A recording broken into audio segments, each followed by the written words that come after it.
हर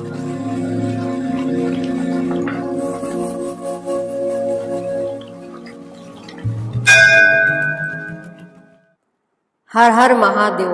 महाशिव पुराण कथा की सीरीज में आपका स्वागत है।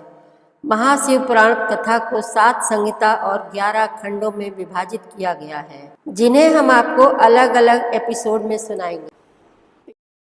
रुद्र संहिता सती खंड का 22वां और 23वां अध्याय।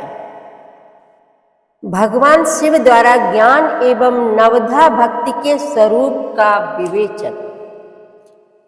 शिव जी बोले, प्रिय मुनियों ने सगुणा और निर्गुणा दोनों भक्तियों के 9 अंग बताए हैं। दक्ष नंदिनी, मैं उन 9 अंगों का वर्णन करता हूँ, तुम प्रेम से सुनो।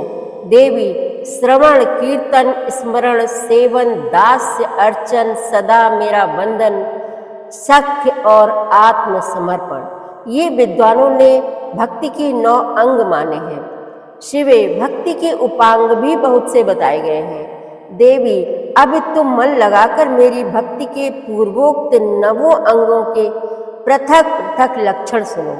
वे लक्षण भोग तथा मोक्ष प्रदान करने वाले हैं। जो स्थिर आसन से बैठकर तन मन आदि से मेरी कथा कीर्तन आदि का नित्य सम्मान करता हुआ प्रसन्नता पूर्वक अपने श्रवण पुटों से उसके अमृतोपम रस का पान करता है, उसी के इस साधन को श्रवण कहते हैं। जो हृदयाकाश के द्वारा मेरे दिव्य जन्म कर्मों का चिंतन करता हुआ प्रेम से वाणी द्वारा उनका उच्च स्वर से उच्चारण करता है, उसके इस भजन साधन को कीर्तन कहते हैं। देवी, मुझ नित्य महेश्वर को सदा और सर्वत्र व्यापक जानकर जो संसार में निरंतर निर्भय रहता है, उसी को स्मरण कहा गया है। अरुणोदय से लेकर हर समय सेव्य की अनुकूलता का ध्यान रखते हुए हृदय और इंद्रियों से जो निरंतर सेवा की जाती है, वही सेवन नामक भक्ति है। अपने को प्रभु का किंकर समझकर हृदयामृत के भोग से स्वामी का सदा प्रिय संपादन करना दास्य कहा गया है। अपने धन वैभव के अनुसार शास्त्रीय विधि से मुझ परमात्मा को सदा पाद्य आदि 16 उपचारों का जो समर्पण करना है, उसे अर्चन कहते हैं। मन से, ध्यान और वाणी से वंदनात्मक मंत्रों के उच्चारण पूर्वक 8 अंगों से भूतल का स्पर्श करते हुए जो इष्ट देव को नमस्कार किया जाता है, उसे वंदन कहते हैं। ईश्वर मंगल या अमंगल जो कुछ भी करता है, वह सब मेरे मंगल के लिए ही है, ऐसा दृढ़ विश्वास रखना सख्य भक्ति का लक्षण है। देह आदि जो कुछ भी अपनी कही जाने वाली वस्तु है, वह सब भगवान की प्रसन्नता के लिए उन्हीं को समर्पित करके अपने निर्वाह के लिए भी कुछ बचाकर ना रखना अथवा निर्वाह की चिंता से भी रहित हो जाना आत्मसमर्पण कहलाता है। ये मेरी भक्ति के 9 अंग हैं, जो भोग और मोक्ष प्रदान करने वाले हैं। इनसे ज्ञान का प्राकट्य होता है तथा ये सब साधन मुझे अत्यंत प्रिय हैं। मेरी भक्ति के बहुत से उपांग भी कहे गए हैं, जैसे बिल्व आदि का सेवन आदि। इनको विचार से समझ लेना चाहिए। प्रिय, इस प्रकार मेरी सांगोपांग भक्ति सबसे उत्तम है। यह ज्ञान वैराग्य की जननी है और मुक्ति इसकी दासी है। यह सदा सब साधनों से ऊपर विराजमान है।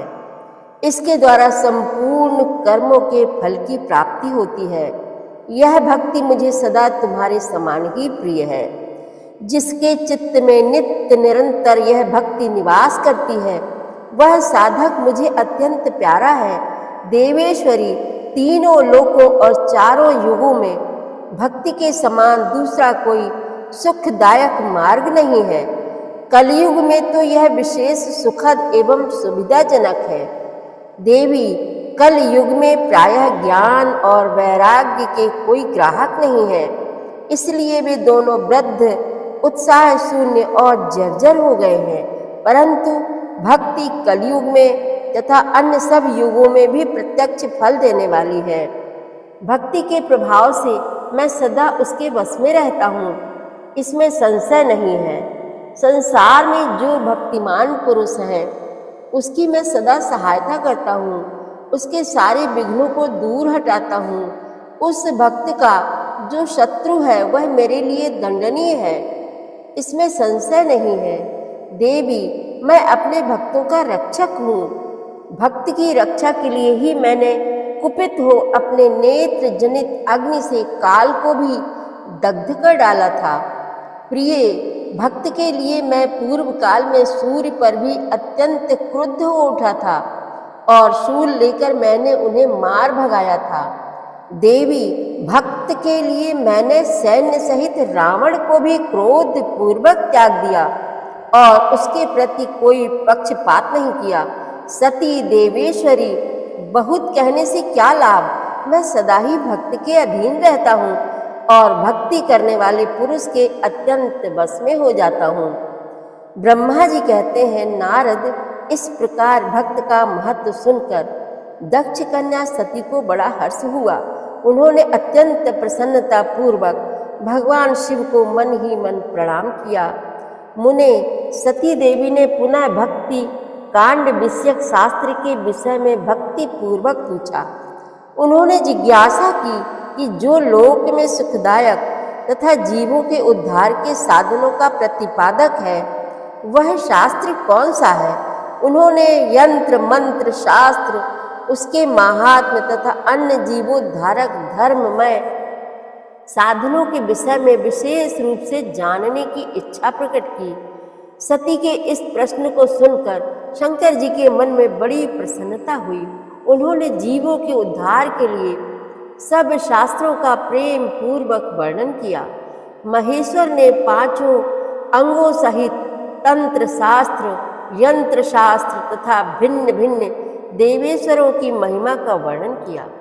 मुनीश्वर इतिहास कथा सहित उन देवताओं के भक्तों की महिमा का, वर्णाश्रम धर्मों का तथा राज धर्मों का भी निरूपण किया। पुत्र और स्त्री के धर्म की महिमा का, कभी ना नष्ट होने वाले वर्णाश्रम धर्म का और जीवों को सुख देने वाले वैद्यक शास्त्र तथा ज्योतिष शास्त्र का भी वर्णन किया।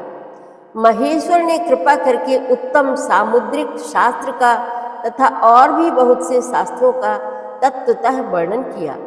इस प्रकार लोकोपकार करने के लिए सद्गुण संपन्न शरीर धारण करने वाले त्रिलोक सुखदायक और सर्वज्ञ सती शिव हिमालय के कैलाश शिखर पर तथा अन्यान्य स्थानों में नाना प्रकार की लीलाएं करते थे। वे दोनों दंपति साक्षात परब्रह्म स्वरूप हैं। रुद्र संहिता सती खंड का 22वां और 23वां अध्याय समाप्त हुआ। हर हर महादेव। आगे की कथा आप अगले अध्यायों में, अगले एपिसोड में सुनेंगे। संपूर्ण शिव महापुराण कथा की सीरीज में शामिल होने के लिए आप हमारे चैनल अपनी विरासत को सब्सक्राइब कर लीजिए और वीडियो को लाइक शेयर करना मत भूलिएगा। हर हर महादेव।